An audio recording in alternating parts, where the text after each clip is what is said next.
Previously on the Event Calendar. Je prépare la guerre, je prépare la guerre. Qu'est-ce que c'est que ce truc maintenant? Ah! Alors c'est ça du chocolat. Attends, moi, tire-toi. Encore une cacahuète.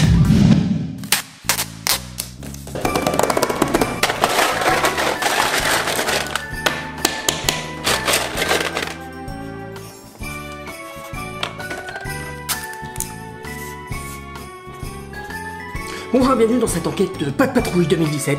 Aujourd'hui, à presque la moitié du calendrier de l'avant Pas de Patrouille qui a été kidnappé, nous allons faire un point, un grand point, un bon point avant de continuer cette enquête. Tout commença par l'ouverture du calendrier de l'avant Pas de Patrouille 2017. La première fenêtre fut ouverte et nous laissa deux indices. Deux autocollants Pas de Patrouille. Le jour numéro 2, nous avons eu des cacahuètes, ou plutôt une gomme. Juste le temps de remercier Guy Guillaume pour sa participation, que le jour 3 était déjà là.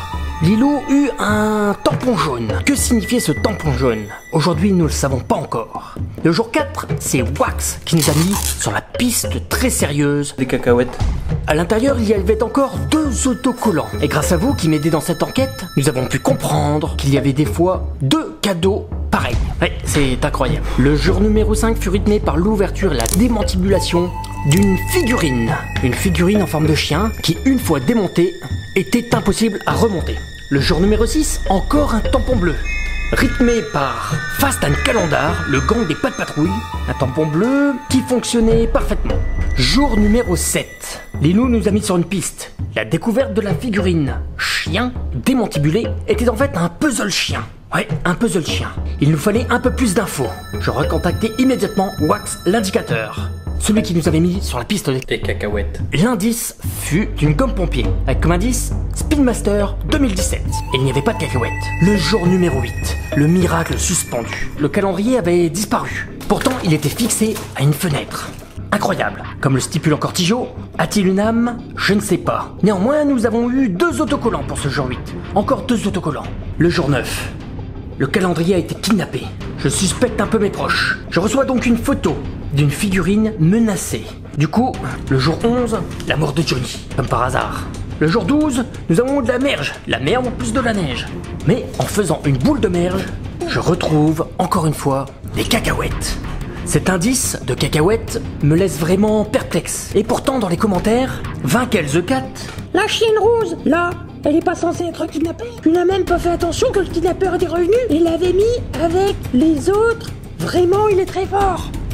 En effet, je ne l'avais pas vu. Pourtant, c'était sous mon pif. Le petit chien était revenu pendant la nuit.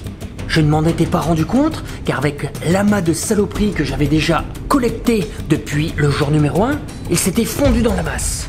Et pourtant, il a raison. Le voleur, ou le kidnappeur, ou je ne sais pas, rentre et ressort de chez moi comme s'il habitait ici. Je pense commencer les fouilles. Je vais pas me laisser faire. Ça fait déjà plusieurs jours qu'on n'a pas ouvert de case, je commence à être en manque. Et pas de nouvelles de la 11, ni de la 10. Ah si, la 10, on sait ce que c'est. Mais la 11, la 12, la 13. Et la 14, et la 15. Il faut que je récupère ce calendrier. Désormais, je suis très en colère. Et ça va pas se passer comme ça. Les preuves accumulées en témoignent. On m'a bien piqué mon calendrier de l'avant. Merci à tous de m'avoir aiguillé sur des pistes sérieuses. Comment va se passer l'enquête? Rejoignez-nous dès demain. Parce que là, on va plus rigoler.